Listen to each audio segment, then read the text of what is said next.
Welcome again to Peace of Mind Immigration Services. My name is Jelaine E. Banks. I'm your licensed Canadian immigration consultant. Today I want to talk to you about the wonders and the nature of Canada. It's a beautiful country to live in, to visit, to be a citizen of. So I want to take you today to Hyde Park, located in Toronto, Ontario. Beautiful Hyde Park. Now in Canada, it's big for families to spend time together in the park, playing soccer, playing sports, having picnics, and also being outdoors. It could be because we don't get this option all year round, so we do enjoy our summers when they come around.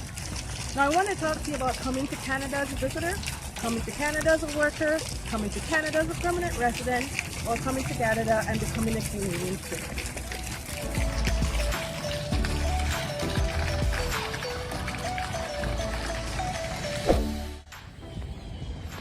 In order to work legally in Canada, you need a work permit.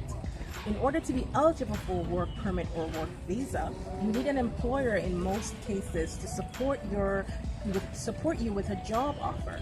If you have a valid job offer from a Canadian employer or an employer with a valid LMIA, or if they're LMIA exempt, then you can apply for a work permit. In order to work in Canada, you first need a work permit, but you first need to find an eligible employer.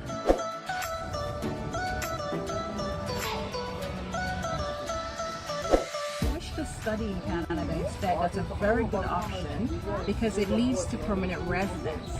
A lot of persons are looking at that option right now.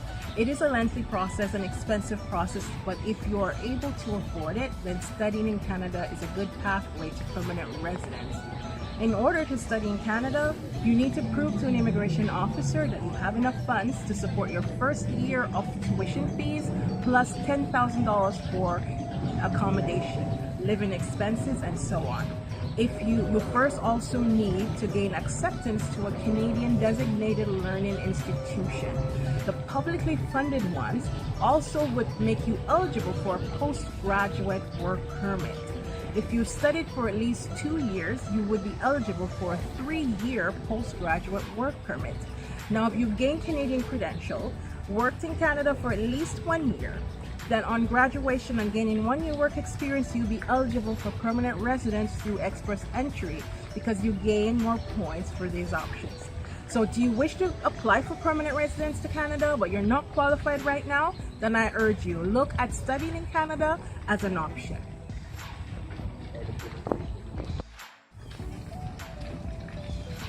In order to gain permanent residence in Canada, there are several categories that you may fall under. There is a family class, there is the economic class, and there's a humanitarian and compassionate and refugee class.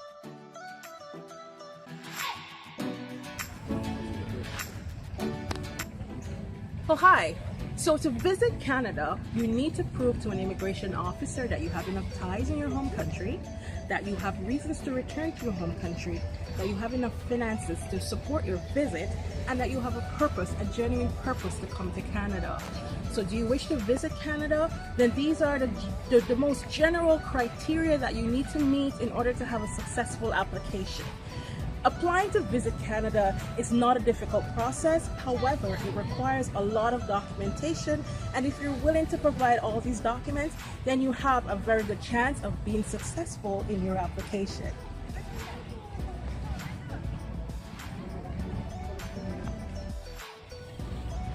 So I hope this information I've provided to you today has been helpful. If you wish to gain more information about different categories I've mentioned today, then give us a call, send us an email, follow us on Instagram, on Facebook. You can give us a call at 905-448-1501. Contact us on our website, www.pomimmigration.com. Thank you for watching.